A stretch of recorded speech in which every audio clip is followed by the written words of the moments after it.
Hello creatives, I'm Joanna Penn from thecreativepenn.com, and today I'm talking about the pros and cons of traditional publishing versus self-publishing or being an independent author. So first of all, what is traditional publishing as we're defining it here? Well, it's the sort of time-honoured approach of getting an agent and then that agent getting you a publishing deal. And then essentially a company, a publishing house, putting your book together. You work with editors, cover designers, and then they publish your book to all the online stores and physical stores and retail and all of that type of thing. So it's basically working with a company who will take your book and put it out into the world. Whereas being an independent author is essentially taking control of that process yourself. And of course, I have lots of videos on how to self-publish, and this is the book that you want to grab if you're interested in the technical details. But for today we are just talking about the pros and cons. So let's start with the big one.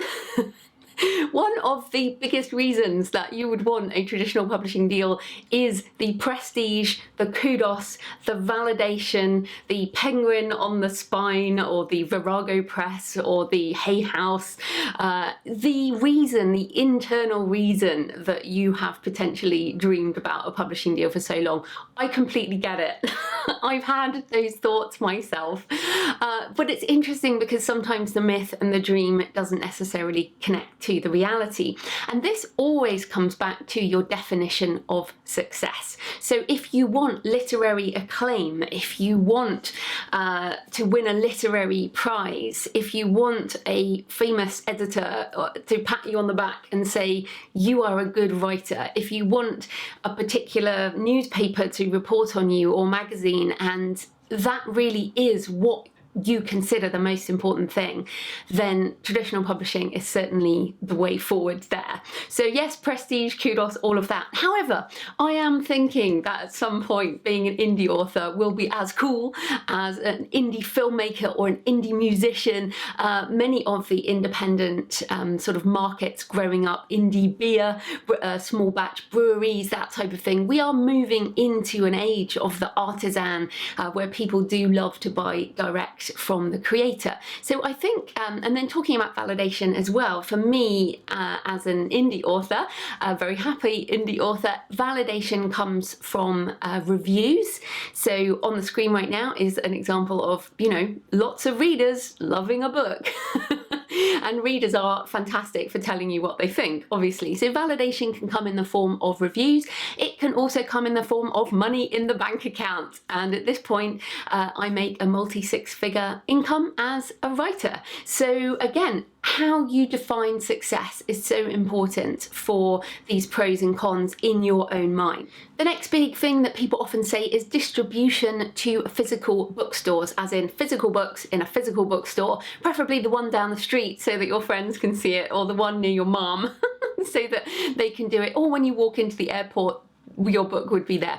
So first of all, yes, you can definitely get into bookstores as an indie author, and I use Ingram Spark particularly to get into bookstores so they can order it in. But the reality with bookstore distribution at this point in history, I'm sure you've seen the various news about high street retail, is things are changing in terms of the retail environment. And if you sell your books online, so I sell ebooks, print books and audiobooks online, if you have a print book for sale online, as I do, then people can order that online and get the print book shipped to them, often within 24 hours, even if that book doesn't exist yet, using print on demand. So yes, it can be easier to get a book into distribution stores and retail stores through traditional publishing, but also it's worth noting that most books go into a bookstore and then out within a month, so or month to 6 weeks. So of course, if you walk into a bookstore this weekend and then the following weekend, there are going to be new books on the tables, unless they are mega outbreaks, in which case there would be lots of those books and they might be there for a while. But most books go in and out of the bookstores quite quickly. Then, of course, there's working with an established team. So if you do get a traditional publishing deal, you will be assigned an editor or an editorial team, maybe different kinds of editors. You'll be assigned cover designers, hopefully a publicist for at least the month of launch. You will have an established process to go through. So if you are a bit insecure about it, then that can go through. But of course, if you independently publish, many of us do, and there are lots of resources where you can find the process. To be honest, the process of publishing a book is not that complicated at this point in time. The complication is the writing and the marketing. But yes, you will have an established team. You should also not have any upfront costs. And this is very important because if you are signing with a traditional publisher, they should be paying you. So you will hopefully get an advance. Of course, we hear in the news about 6-figure, 7-figure advances, but most advances are on the lower end, so around $5,000, $10,000, and most of them are quite small. Then you will hopefully, if you earn out that advance against royalties, you will then get royalty payments later, although many traditionally published authors will say that the advance is pretty much what they saw. And then, of course, I think related to the validation kudos aspect is the lottery ticket that you could become at the next J.K. Rowling, the next James Patterson, the next Stephen King, the next whoever your favourite author is, Lee Child, for example. Although it's interesting, when I went to Thriller Fest last year in 2017, Lee Child said, and he's quoted in the New York Times as saying, "You can't have this career anymore. The publishing industry has changed, and you pretty much can't have that kind of career that he has had." So I thought that was very interesting. But yes, you will get paid, and you don't need to have an upfront budget if you are traditionally published. So what about the cons or the negative side of traditional publishing? Well, I have many traditionally published friends, and the biggest issue that many of them have, and many reasons why authors do go indie, is creative control. So once you sign a contract, you're basically licensing your rights to a company, and they are not a charity, they're a company. Publishers exist to make money, as they should, and basically you then are signing over control to that publisher. So for example, if they want to change the book title, if they want to use a cover that's not your choice, if you're assigned an editor and then that editor leaves the company and then they decide not to publish your book, these things are quite common. So the loss of control is a really big aspect. As soon as you sign a contract, you're basically losing control of what you've created. Now, hopefully, positively, everything will be wonderful and amazing, but what if it isn't? So that creative control is a big issue. The other negative side is speed, and this is actually what stopped me going for the traditional publishing route back in the day. Sort of 2007, 2008, when I was looking at my publishing options. This was even before the international Kindle. I still couldn't go forwards because of the speed. Basically, it will take you anywhere between 6 months, a year, 2 years, potentially more to get an agent. And then once that agent accepts you, it might take a year, it might take 2 years, it takes many people a lot longer to get a publishing deal. So if you want to wait that long, then awesome, go ahead. But I was determined to make a success of my writing life, and I was not waiting around for someone to give me permission to put the book out there. So that speed, especially if you've written a time-sensitive book, or you're ready to promote, or you have an audience, these are good reasons why you could control it yourself.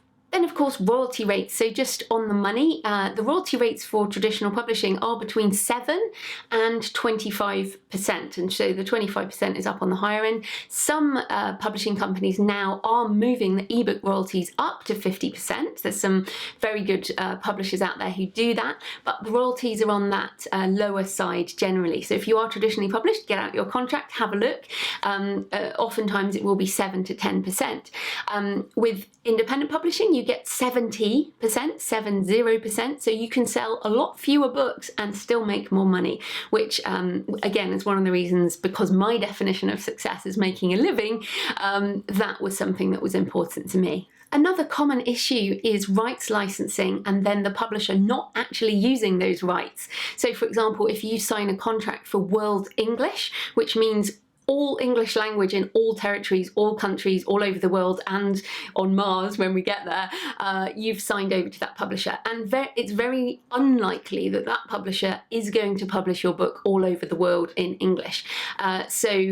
Whereas when you're independently published, you can upload your book to the various platforms, and if you own world rights, you can be for sale in 190 countries. And at the moment, I've sold books in 84 countries in the world, which is far more than most traditionally published authors, because most traditionally published authors will not be available in those countries. So there are lots of other things to watch out for in publishing contracts. I'm not an expert in contracts, but I suggest you check out this book, Closing the Deal on Your Terms by Christine Catherine Rush. This is an excellent book. So if you are thinking of signing a publishing contract, or if you have and you want to check out the terms, then definitely get this book. And then finally, got to point out that although you do hopefully get some marketing with a publishing deal, most authors are generally underwhelmed by the marketing that's done for their book. And again, if you get a massive advance, you're going to get massive publicity because they want to make that money back. If you get a lower advance, you're less likely to get much marketing publicity. So however you publish, and obviously as an independent author you have to do it yourself, but the point is that if you go traditional publishing, you will still have to do book marketing. It's something we all have to learn, and there are other videos on that. Okay, so let's talk about the pros and cons of being an indie author or self-publishing. Now, I prefer the term indie author because I work with professionals, professional editors, professional cover designers. I have people who help me with marketing. I have a business. This is not a hobby for me. I do love it, but I also run a business. So this kind of attitude, I think, is very important if you're going to be a successful indie author. But of course, you can learn all of these skills over time, as I have. I actually have a master's degree in theology, which is not that useful when it comes to a practical job. So all of this I've learned how to do myself over the years. And of course, now I try and help you to do it too. So as I've kind of alluded to, one of the number one reasons people go indie is total creative control. Controlling the cover, the title, what you write, because of course if you have a traditional publishing deal, they will often want particular types of books, or you'll be guided to write in a particular genre. So if you want to basically write whatever you want to write, then independent is good. Of course, you can do both, and this is an important point I should say up front. You can do traditional and indie. That is called hybrid, being a hybrid author, which a lot of authors do these days, and is a fantastic idea. So total creative control, very important. And mainly because it means that your creative life is under your control. You are empowered. You can make whatever choices you want. You don't need permission to put a book into a new market or up on a new vendor or do a particular giveaway.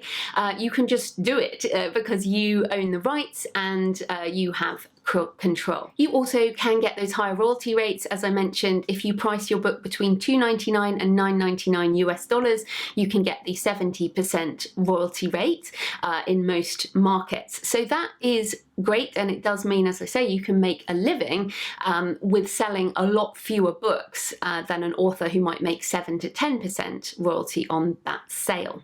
So if you have an audience already, obviously, or if you're writing a very niche book, going indie can really be a great idea because many publishing houses need to make more money to cover their overheads, so they might not be interested. Whereas if you're just doing it from your home office, as I am, your overheads will be a lot less. So you might be really happy making $5,000 for a book in the lifetime of a book, whereas another publisher might not see the investment opportunity there. So different types of books will suit different types of publishing. Also, you can sell wherever you want, all over the world, and you can do whatever rights you want. So for example, audiobooks now, we can use ACX, we can get audiobooks out to all kinds of places, as well as ebooks, print books. You can do different editions. Basically, when you have control of that manuscript, you can do all kinds of exciting stuff. And of course, you can use independent publishing or being an indie author to get noticed by traditional publishing. And if your goal is to get a traditional publishing deal, then it may be a good idea to establish yourself first as an indie, build up an audience, and then publishers will start to come to you. And many indies get approached by traditional publishers with certain deals, and many of them have taken those deals. Some famous indie authors include Andy Weir with The Martian, who started out putting his book on his blog, then put it up on Kindle. He got an audiobook deal and then became a movie, and he got a book deal, and just amazing breakout success.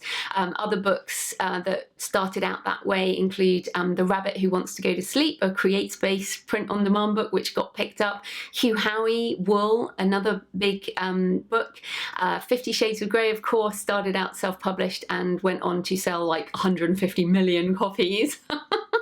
So if your goal is traditional publishing, then this can be a way to learn your craft. And also, when you do this, you understand a lot more what publishers do, and that can really help you become much more professional. And that's certainly what I found. I have a lot more empathy with publishers now I am a publisher. Albeit only of my own books, but I certainly understand the challenges of book marketing and distribution, which I didn't when I was just writing. So I love being an indie author, obviously, but there are downsides, there are cons, and probably the biggest one, circling back to the prestige, is many people still think there's a stigma associated with self-publishing.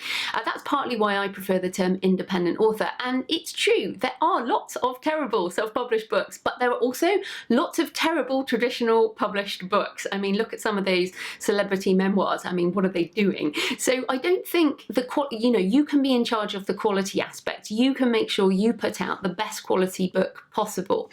But certainly that validation may well be missing, although there is a lot of prizes now opening up to indies. Another issue for many people is having to learn to do new things. So you do have to become a project manager as well as a writer. You have to kind of take off your writer hat and put on your project manager hat, your publisher hat. But again, obviously I have books, there's lots of books and courses and everything on how to do this. So it's not like you haven't got any guidance, and this is a free ebook available on all the ebook platforms. So you can check that out, and obviously all these videos are free. So you can learn these skills, but you have to be motivated. You do have to then find an editor, find cover designers, and again, I have lists on my website at thecreativepenn.com/editors or /book cover design. So we all have resources that we share in the community, but you do have to assemble your creative professionals over time, and you do have to organize yourself and learn some new skills to get the book out there. If you want a quality product, you also have to invest some money. So if you take this as a business, no business goes from zero to profit without putting something in, whether that's time or money. So, if you need an editor, you can barter for it, or you can pay for it. And of course, investing in your career as an author, in editing, cover design, website, this type of thing, these are all important, however you want to run your author career. And publishers will be very happy if you have this type of thing too, a professionally edited manuscript, an author website, and some of the basics of marketing are something that publishers will really want you to have. So however you publish, these are good things to do. As for print distribution, as I mentioned, you can do that through sites like Ingram Spark, which means that the bookstores will have your book in their catalogue and then they can order it in, but of course they have to order it in. So many indie authors who do want print distribution work with bookstores and do marketing to bookstores in order to get their books there, whereas I try to market directly to customers and readers, and that's what most indie authors do these days, is go direct to readers, and in that way sort of have a wider distribution model. Okay, so those are some of the pros and cons around self-publishing and traditional traditional publishing. And of course, as I mentioned, you can go the hybrid route. So for example, maybe you keep your own World English rights, but you work with an agent or you work with other publishers around licensing your foreign rights. So maybe you do not want to self-publish in French, as I don't. So I have several of my books licensed to France and are available in French. So that translation is done there, and I just get some money now and then, which is very cool. I had the same in Germany, and I'm absolutely interested in foreign rights licensing. Other things would be film, TV, gaming rights. These are not things you're going to do yourself. Or some authors are doing ebook only themselves and then licensing the print rights. So there are lots of different ways that you can carve up your intellectual property rights and take advantage of both sides. So today I've talked about the pros and cons of traditional publishing and self-publishing or being an indie author. I would love to know your questions and comments, so please leave them below. I will be back next week with another tip on the business of being an author. So happy writing, and I'll see you next time.